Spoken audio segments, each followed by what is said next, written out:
We are I.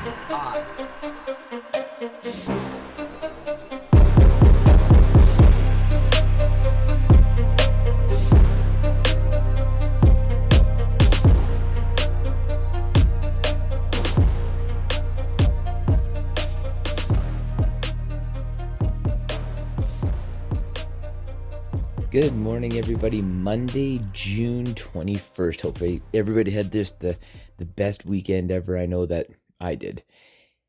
Yesterday and today kind of represent 2 days that have three meanings that probably mean, or they're high on my scale. I would say definitely within like the top five or top six things. You have Father's Day, you have summer solstice, and you have international, maybe you can call it, or national, nude hiking day. I just think that it's such a hilarious concept and that it is so widely accepted in some European countries that it has gone so far that they've now looked at banning it on some trails.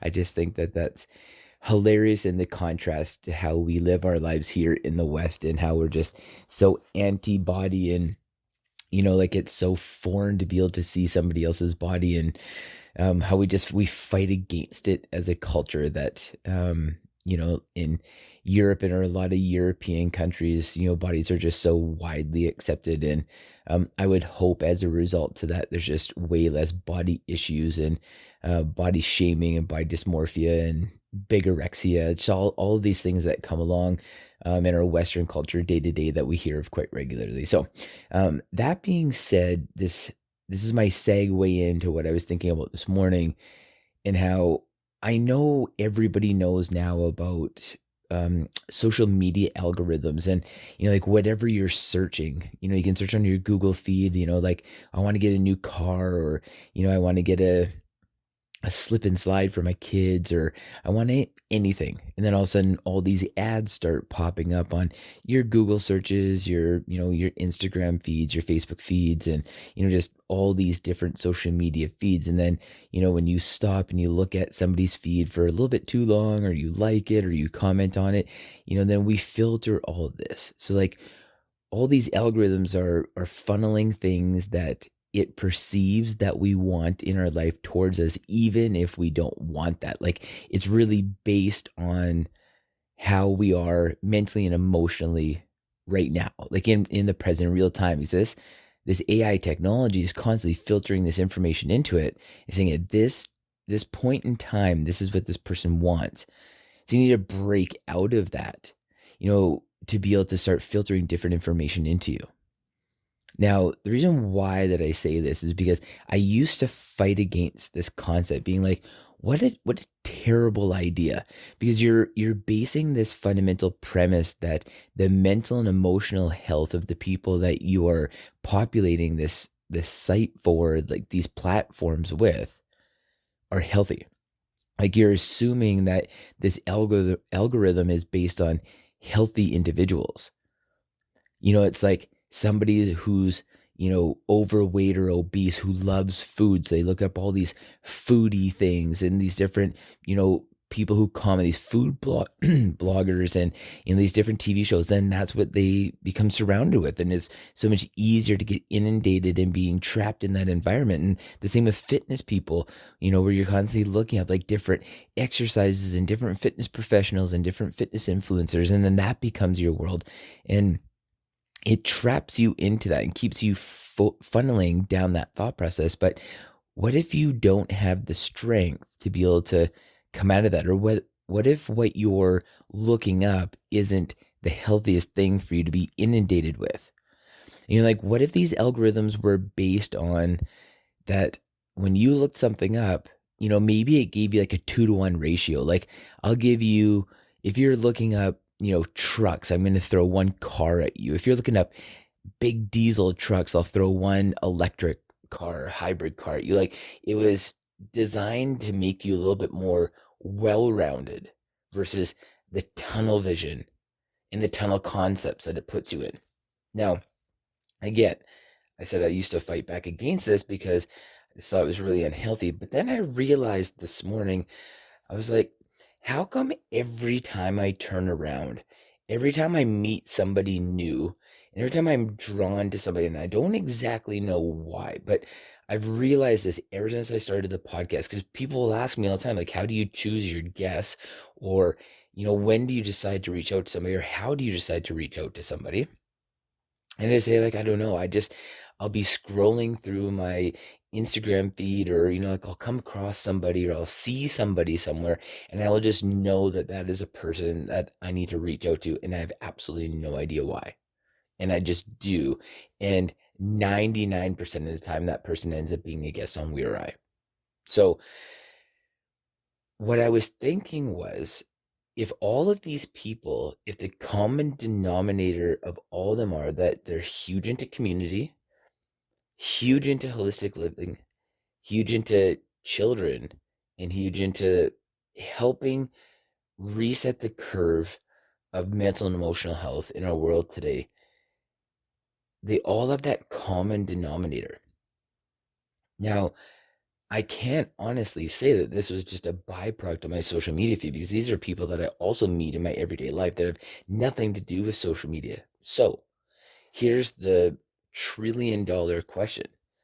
Is the algorithms that's on social media, is biological life running that same algorithm? We just don't realize. So the easiest way to be able to break this down fundamentally is misery loves company, right? Or it's really infectious to be around somebody who's positive, right? So isn't that giving us that fundamental concept that we have this algorithm that is funneling us to something? And it could be good or it could be bad, because remember, social media algorithms will only funnel you towards the things that it thinks that you want. So if you're getting a bunch of negative stuff on your feed, it's because you're actually driving that bus, which is the same thing like in your life, that if you're driving yourself towards that negativity, we are choosing that because the misery loves company concept. And we all know that that concept is real. Like I'm not the generation or the person that came up with that concept. That concept has been running for generations. But like we may have been kind of pushing a little bit more on a social media perspective, or being a lot more louder voices towards this power of positive thinking, and finding the silver lining and things. But this is a concept that's been running again for generations. We didn't come up with this. I didn't come up with this. This isn't new. So like these are the questions to be able to ask ourselves, is like, our world constantly revolves around this certain algorithm, whether it be a digital algorithm, or whether it be a biological algorithm, or whether it be an emotional algorithm or a spiritual algorithm. We will naturally draw ourselves, and we will funnel and tunnel ourselves into exactly what we want. That is life. It's like creating a vision board. You're funneling yourself towards something that you want, something that you like. And these are the concepts that we need to be able to keep in mind, because now we have access to something that is just a hyper vigilant version of that concept. Something that we're not normally used to being able to have, something of like that great of degree, something that we're not used to having, of something that can very easily sway us on a lot finer points a lot quicker. Because usually we'd have to seek out a person. We'd have to wait for them to be able to be available. We'd have to call them. We'd have to text them or email them. We'd have to interact with, people, whether it was positive or whether it was negative, to be able to get that confirmation of either side. But now, because of the social media algorithms being just a hyper version of that concept, we can go on at any time and just get that confirmation bias, whether it's positive or whether it's negative. So how are we going to use that? How are we going to choose to use that when we know that it's not new? Now we have this concept that this isn't new, and we've done this for generations. We've done this for decades. We've done this for centuries. This is just how human beings are. You even look at it through migration, where, people We're moving from Europe to North America for this, this chance of a new life, this chance of a better life. So when you look at that, it was an algorithm, it was a biological, it was a spiritual, it was an emotional, it was a physical algorithm being run of saying like, hey, there's this thing over there, gravitate towards that.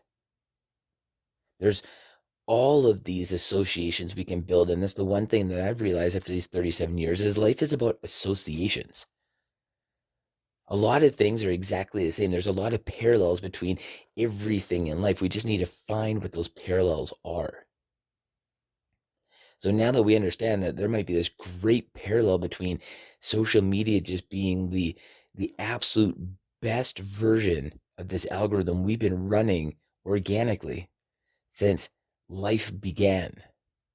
Because if you even want to take it as far as nature has been this algorithm that when it morphs things through evolution, into something new, some hybrid new version of that thing that used to exist, our single-celled organism into the multi-celled organisms that we have now.